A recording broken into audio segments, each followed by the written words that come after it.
Midnapore Vidhan Parishad निवडणुकीसंदर्भातली update आहे। भाजप विरुद्ध राष्ट्रवादी शरद पवार पक्षामध्ये आता थेट लढत होणार आहे।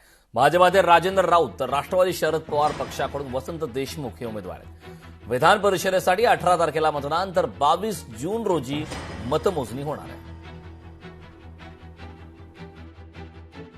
बिनविरोध करण्यासाठी आदरणीय पालकमंत्र्यांनी शेवटपर्यंत प्रयत्न केला। आम्ही जिल्ह्यातील जे प्रमुख नेते मंडळ होतो आम्ही सगळेजण प्रयत्नशील होतो, पण काही नेत्यांच्या युगोमुळे ही निवडणूक लागली।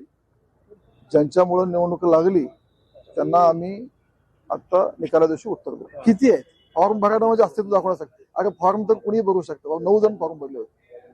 फॉर्म भरायला अस्तित्व किती लागतं? तुमची निवडून आलेले सदस्य किती? केवळ बिनविरोध होऊ नाही द्यायचे, केवळ मला काहीतरी महत्व यायला पाहिजे अशा भूमिकेने निवडणूक लावलेली आहे।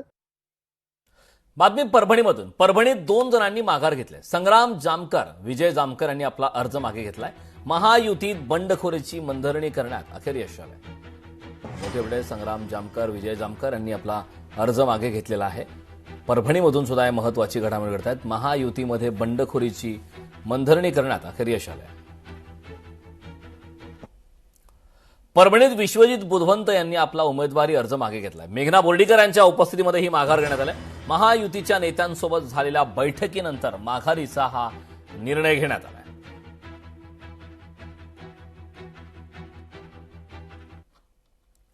वर्ध्यात दोन्ही उमेदवारांनी माघार घेतलाय। अरुण लकाणींच्या विजयाचा मार्ग आता त्यामुळे मोकळा झालाय। विरोधातील उमेदवारांनी योग्य निर्णय घेतलाय। पालकमंत्री पंकज भोयर यांनी या संदर्भातली आपली ही प्रतिक्रिया दिली। विरोधकातल्या दोन्ही उमेदवारांनी अर्ज हे मागे त्या ठिकाणी घेतलेले आहे। त्याच्यामुळे आता श्री अरुणजी लाखांजी याचा विजय सुनिश्चित झालेला आहे। याच्याकरता मी संपूर्ण भारतीय जनता पार्टीच्या कार्यकर्त्यांतर्फे त्यांचं मनपूर्वक अभिनंदन करतो। आणि दोन्ही उमेदवार जे होते ते वर्धा जिल्ह्यातले होते। योगायोगानं ह्या संपूर्ण निवडणुकीचा निवडणूक प्रमुख म्हणून पक्षानं माझ्याकडे जबाबदारी दिली होती। आज अतिशय आनंद होतोय की निवडणूक अतिशय आनंददायी पद्धतीनं आणि सकारात्मक पद्धतीनं या ठिकाणी पार पाडली।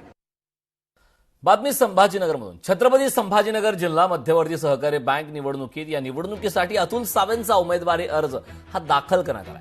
अर्ज दाखल करताना कार्यकर्ते मोठ्या संख्येने उपस्थित होते।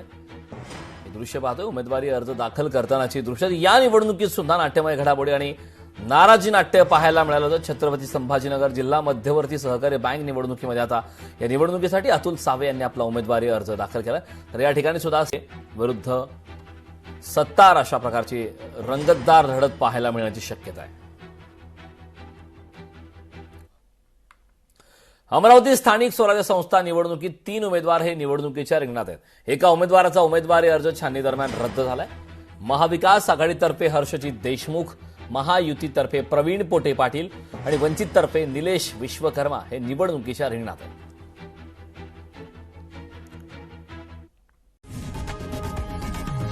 लोकशाही मराठी ऐका, पहा, जागरूक रहा।